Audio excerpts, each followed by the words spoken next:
Umapila na ang isang senador na huwag na sanang tanggapin ni Senador Bato de la Rosa ang kanyang sweldo kasunod ng kanyang pagliban sa Senado. Yan ang ulat ni Luisa Erispe. November 2025 pa nang huling magpakita si Senator Ronald Bato de la Rosa sa Senado. At ngayong malapit na ulit magbalik sesyon, ang tanong ng marami, papasok na ba ulit ang senador? Pero si Deputy Majority Leader Senator J.V. Ejercito umapela na kay Senator Bato. Huwag na sana siyang tumanggap ng sweldo habang hindi pumapasok sa Senado. Tulad anya ng regular na manggagawa, magkusa na ang senador na no work, no pay muna. Just to be fair to everyone,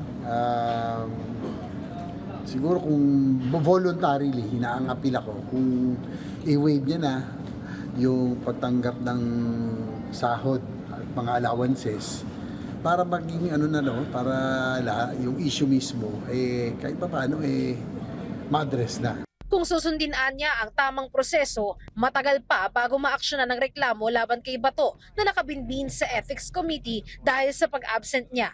Bukod pa rito, marami pang reklamo na nakapilang dinggin ang komite. Kaya mas makabubuti kung kusa na lang na hindi tatanggapin ni Bato ang sahod at allowances nito.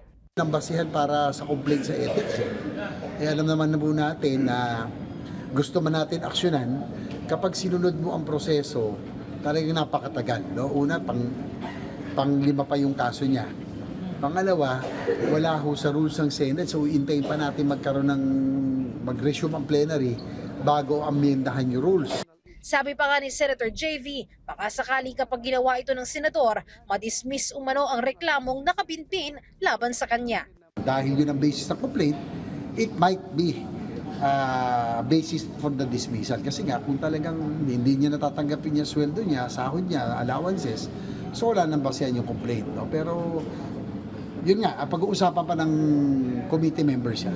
Depends on the members. Ako naman facilitator lang, hindi ako yung kasi akala nila ako lang nagdedesisyon dito.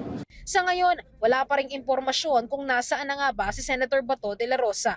Tuloy-tuloy naman sa trabaho ang kanyang opisina sa Senado. Luisa Erispe para sa Pambansang TV sa Bagong Pilipinas.